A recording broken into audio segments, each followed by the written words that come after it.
जय गुरु जी। संगत जी, गुरु जी की कृपा, गुरु जी के आशीर्वाद से आज का जो सत्संग हम आपके साथ शेयर कर रहे हैं, कंचन आंटी का सत्संग है। ये बहुत प्यारा और ब्लेसिंगफुल सत्संग है। मेरी विनती है कि आप सत्संग को अंत तक सुनिएगा, ध्यान से सुनिएगा, पूरा सुनिएगा। सत्संग का मतलब होता है सत्य का संग, और सत्संग की प्राप्ति जब ही होती है जब गुरु कृपा होती है। तो हम सभी बड़े भाग्यशाली हैं कि हम पे गुरु कृपा हुई और हमें सत्संग सुनने का और शेयर करने का सौभाग्य प्राप्त हुआ। अगर आपको सत्संग पसंद आए तो आप इसको लाइक कीजिए, चैनल को सब्सक्राइब कीजिए, वीडियो को ज़्यादा से ज़्यादा संगत में शेयर ज़रूर कर दीजिएगा और बेल आइकन दबाना बिल्कुल भी नहीं भूलिएगा। जब भी कोई लेटेस्ट सत्संग आएगा उसका नोटिफिकेशन आपके पास आएगा। तो चलिए चलते हैं गुरु जी के सत्संग की ओर। सत्संग शुरू करने से पहले करते हैं गुरु जी का मंत्र जाप। ओम नमः शिवाय, शिव जी सदा सहाय। ओम नमः शिवाय, गुरु जी सदा सहाय। जय गुरु जी। संगत जी, सबसे पहले मैं गुरु जी महाराज के चरणों में कोटि कोटि नमन करूंगी और उनके पवित्र मंत्र जाप से सत्संग की शुरुआत करूंगी। ओम नमः शिवाय, शिव जी सदा सहाय। ओम नमः शिवाय, गुरु जी सदा सहाय। ओम नमः शिवाय, शिव जी सदा सहाय। ओम नमः शिवाय, गुरु जी सदा सहाय। आज का मेरा ये जो सत्संग है उन सभी संगतों के लिए है, उन सभी परिवार के लिए है जो महसूस कर रहे हैं कि घर में सब कुछ होने के बावजूद सुख शांति क्यों नहीं है। बिना बात के कलह, बीमारी और घर से ना जाने बरकत कहाँ रूठ के चली गई है। संगत जी, ये केवल संजोग नहीं है, ये हम इस सत्संग में सुनेंगे कि हर एक चीज के पीछे कोई ना कोई कारण ज़रूर होता है। मेरे सत्संग शेयर करने में कोई भी भूल चूक हो जाए तो प्लीज़ साथ संगत जी आप सभी मुझे क्षमा कीजिएगा। गुरु जी महाराज आप भी मुझे क्षमा कीजिएगा। आज मैं सत्संग जो आप सभी के साथ शेयर कर रही हूँ, ये मेरा खुद का अपना सत्संग है और ये मौका गुरुजी ने दिया है। इसके लिए गुरुजी का तहे दिल से शुक्रिया अदा करती हूँ। आजकल संगत जी हम सभी जानते हैं घरों में नेगेटिविटी शक्ति और नज़र का प्रभाव इस कदर बढ़ रहा है जो कि हमारा मानसिक और आध्यात्मिक सुरक्षा कवच कमज़ोर कर रहा है। हम कितना भी पूजा पाठ की तरफ जाएं, लेकिन ये नेगेटिव ऊर्जा हमें करने नहीं देती। हम कितना भी अपने आप को बदलने की कोशिश करें, लेकिन ये नेगेटिविटी हमें बदलने नहीं देती। ये हमारे रास्ते में ऐसी ऐसी रुकावटें पैदा करती है कि हम कितना भी जोर लगा लें, ना हम कुछ अच्छा कर सकते, ना हम अच्छा सोच सकते और ना ही हम कुछ अच्छा देख सकते। संगत जी,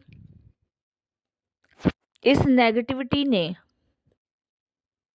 इस बुरी नज़र के प्रभाव ने मेरा ऑरा बिल्कुल कमज़ोर कर दिया। मैं जब सुबह उठती थी तो मुझे भारीपन महसूस होता था। किचन में जाती थी तो चिड़चिड़ापन लगता था और दवाइयों का असर बेअसर हो रहा था। लगता था जैसे कि कुछ बचा ही नहीं है शरीर में, सब खत्म सा होता जा रहा है। संगत जी, जब मैं डॉक्टर को दिखाती तो डॉक्टर्स का यही कहना था कि आपको टेंशन है, डिप्रेशन है, आप दवाइयाँ खा रहे हो, वो असर नहीं कर रही हैं, आप टेंशन छोड़ दो। लेकिन संगत जी समझ ही नहीं आता था कि कितनी टेंशन छोड़ूं, क्या क्या छोड़ूं। डॉक्टर पे डॉक्टर बदलती रहती थी, सोचती थी ये डॉक्टर आराम नहीं लग रहा है तो दूसरा बदल लूं। इसी तरीके से मैंने कई डॉक्टर बदल दिए, कई ज़्यादा डॉक्टर बदल दिए, लेकिन आराम संगत जी बिल्कुल भी नहीं लगा, बिल्कुल भी नहीं लगा। बल्कि संगत जी डॉक्टर भी जड़ तक ही नहीं पहुंच पा रहे थे कि आखिर मुझे क्या हुआ है, क्या नहीं। मेरी यात्रा गुरुजी के साथ तब शुरू हुई जब मैं पूरी तरह टूट चुकी थी, पूरी तरह। और संगत जी गुरुजी कभी सीधे नहीं बुलाते, वे हमें इशारे देते हैं। बुलाने का तरीका गुरुजी का ही होता है, और वो संगत को जब ही अपने से जोड़ते हैं जब वो टूट चुकी होती है, बिखर चुकी होती है पूरी तरीके से। और मैं संगत जी बहुत बुरी तरीके से टूट चुकी थी, बिखर चुकी थी, और ये समझ लीजिए कि सब चीज खत्म ही हो गई थी मुझ में से। अचानक संगत जी एक पुराने जानने वाले हैं जो गुरुजी को माना करते थे, ये पहला इशारा था गुरुजी का। उनके पास गुरुजी का स्वरूप था और उन्होंने मुझे वो स्वरूप दिखा के और गुरुजी के बारे में बताना शुरू किया। वो बताते गए, मैं सुनती गई। वो गुरुजी की महिमा के बारे में बताने लगे, उनकी लीलाओं के बारे में बताने लगे, और मैं सुनती रही, सुनती रही।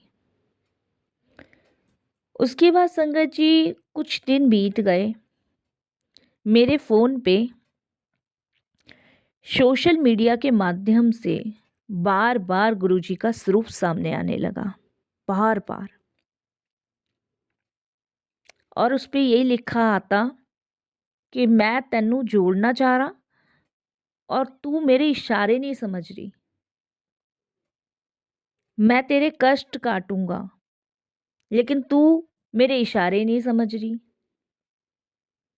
दो मैसेज बस, यही वो मेरे सामने आते। संगत जी पर वो हम कहते हैं ना, हम मूर्ख हैं, हम नहीं समझ पाते गुरुजी की कृपाओं को। मुझे याद है जब घर में कलेश इतना ज़्यादा बढ़ गया था, बहुत ज़्यादा कलेश हो गया था, और उस दिन मैं बहुत दुखी थी, बहुत परेशान थी। मेरे हस्बैंड के साथ मेरा झगड़ा इस कदर बढ़ गया था कि हम दोनों एक दूसरे की शक्ल देखना पसंद नहीं कर रहे थे।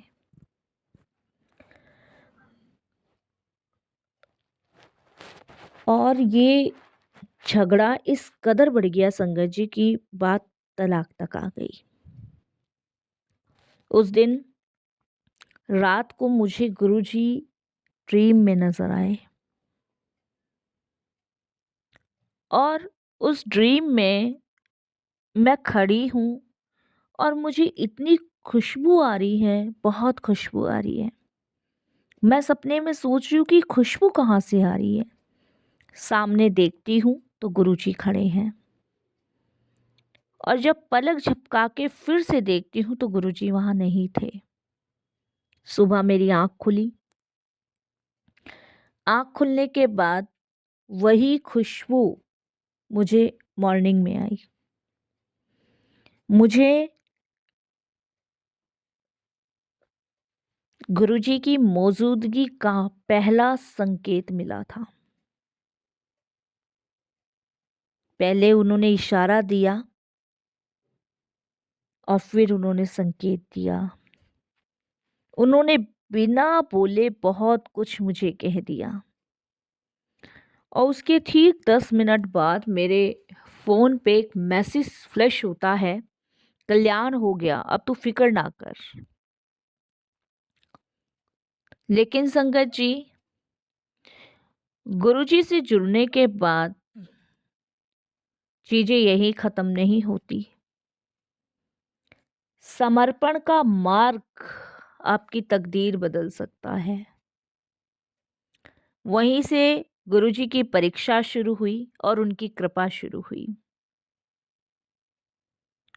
मैंने आपको बताया संगत जी, मेरी लाइफ में बहुत दुख परेशानी थे। मेरे घर में लड़ाई झगड़े नेगेटिविटी इतनी ज़्यादा थी कि घर में रुकने का मन नहीं करता था। बहुत दुखी थे, बहुत दुखी। गुरुजी के साथ जर्नी शुरू होने का मतलब यह नहीं कि कोई जादू हो जाएगा,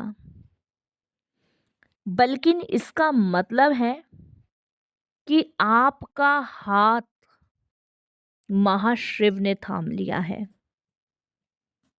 यानी कि मेरा जो हाथ है वो इस ब्रह्मांड के मालिक ने थाम लिया है। अब मुझे चिंता या फिक्र करने की ज़रूरत नहीं है, क्योंकि मेरा 100% समर्पण मेरे गुरु के प्रति हो चुका है।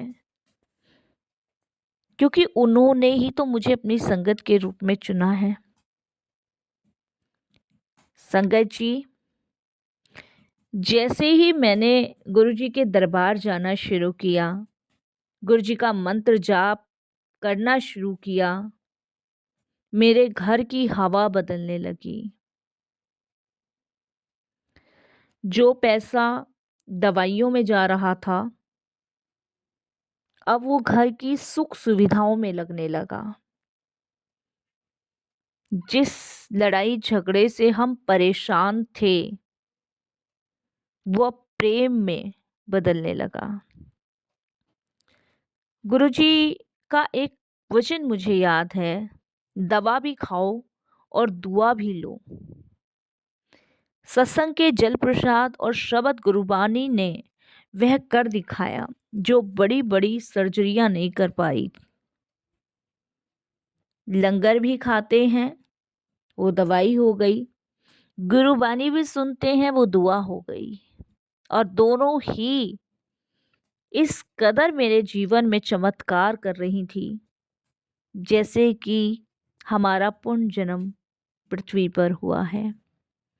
मेरे पति जो हमेशा नशे की लत में डूबे रहते थे, घर में लड़ाई झगड़े के अलावा कोई और काम ही नहीं था, आज वो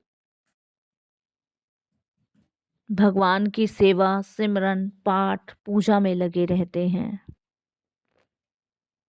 मैं जो नेगेटिविटी चीज़ों से घिरी हुई थी, जिसके अंदर की जीने की इच्छा और तमन्ना दोनों ही खत्म सी हो गई थी, आज वही मैं हूँ जो गुरु की भक्ति के बिना एक पल जीना अच्छा नहीं समझती।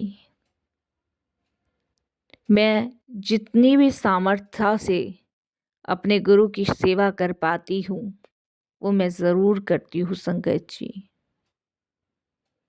ये सेवा गुरुजी ने अगर मुझे बख्शी है, तो इससे मैं वंचित नहीं रहना चाहती। मैं शुक्राना करती हूँ, बारंबार शुक्राना करती हूँ कि इस सेवा का सौभाग्य भी गुरुजी ने आज मेरे तकदीर में लिख दिया और मैं ये सत्संग आपके साथ शेयर कर पा रही हूँ। संगत जी,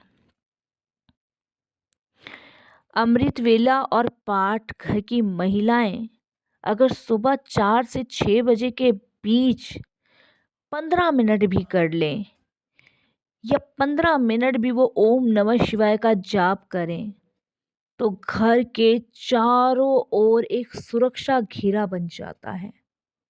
यकीन मानिए, अमृत वेले का पाठ मुझे गुरुजी ने बख्शा और मैं 4 से 6 के बीच 15 मिनट अमृत वेला ज़रूर करती हूँ। साथ संगत जी ज़रूर करती हूँ। और उस अमृत वेले में मेरे घर के चारों कोने सुरक्षित हैं। संगत जी, घर के कोनों में मैं हमेशा सेंधा नमक के पानी का पोछा लगाती हूँ और शाम को गुरुजी के स्वरूप के आगे एक दीपक भी ज़रूर जलाती हूँ, जिससे मेरे घर की सारी नेगेटिविटी दूर हो जाए। संगत जी, शिकायत करना छोड़ दो, शुक्राना करना शुरू कर दो। जितना आप शुक्र करते हैं ना गुरुजी का, उतनी ही नेगेटिविटी शक्तियां घर से बाहर भागती हैं, उतने ही आपका परमात्मा से मिलन होता है। हर एक छोटी बड़ी वस्तु में शुक्राना करो, बस घबराओ मत।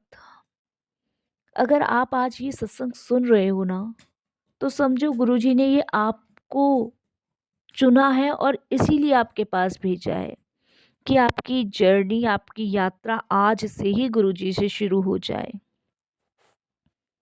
मैं प्रार्थना करती हूँ गुरुजी से, हे गुरुजी महाराज, हे भगवान, हे ईश्वर, जो भी इस सत्संग को सुन रहा है उसके घर की बलाएं दूर करना, बीमारियां काटना और अपने मेहर भरा हाथ उसके सिर पे रखना। संगत जी, मैं यहीं अपने सत्संग को विराम करूंगी। ओम नमः शिवाय। शिवजी सदा सहाय। ओम नमः शिवाय। गुरुजी सदा सहाय। जय गुरुजी। शुक्राना गुरुजी।